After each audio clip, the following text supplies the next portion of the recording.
We're back with Billie Eilish, and so you've got huge, I mean, like, you've got fans that are Julia Roberts, Sam Smith, Tom York, Dave Grohl is here. He's a huge fan of yours. You know, I mean, like, you have major people that are fans of yours. It's unreal. It's crazy because, like, I don't know, I feel like recently I've met a lot of people that my parents grew up as fans of, you know, Right. and that's no disrespect to your age. Right.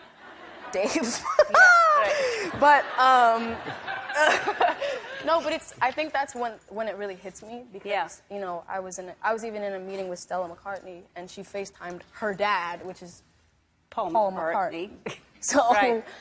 You know, my mom cried, my dad cried. Yeah. Like, it was, your eyes are so beautiful. Me? Yeah, you. Oh, I Yeah. thought you were still telling a story. No. Your eyes are beautiful. Thank you. Yeah. Thank you. Yeah.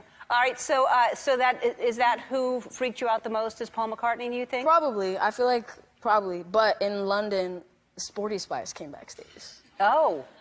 And Sporty Spice. That meant something to you? That did. Did you follow the Spice Girls? You're too young for that.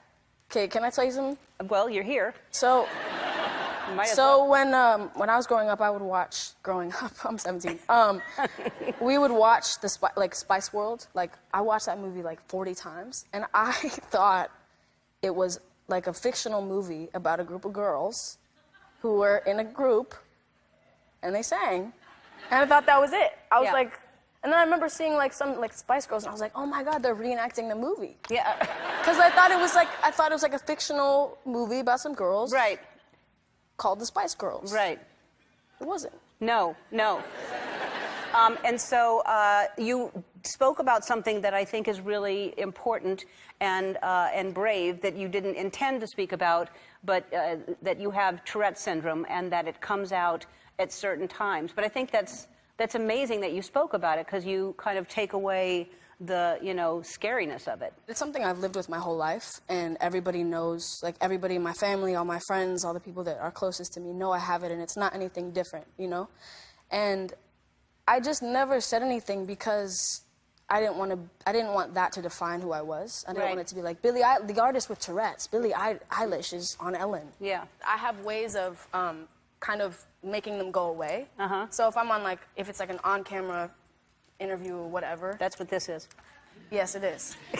But normally, if it's like a pre-taped thing, they cut out the questions. Right. And that's when I let them out. But then there was this one interview where they didn't tell me they weren't going to cut the questions out. So I'm sitting there answering the questions like, uh-huh.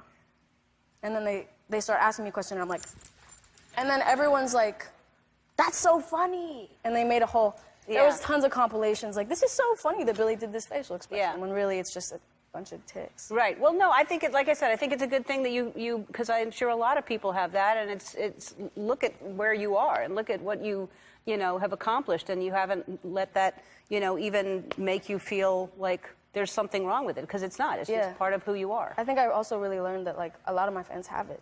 Yeah. Like which made me feel kind of more at home with saying it. Yeah. Because I remember and also I felt like there was a connection there. I felt like when I said that, there were kids that were posting and being like, oh my God, I've always had this. Yeah. Like, now she has it and she's who I can look up to with it. But yeah. No, I think like I said, I think a lot of people watching now that, maybe didn't hear you say it before will be like, well, I have it too, and that's great.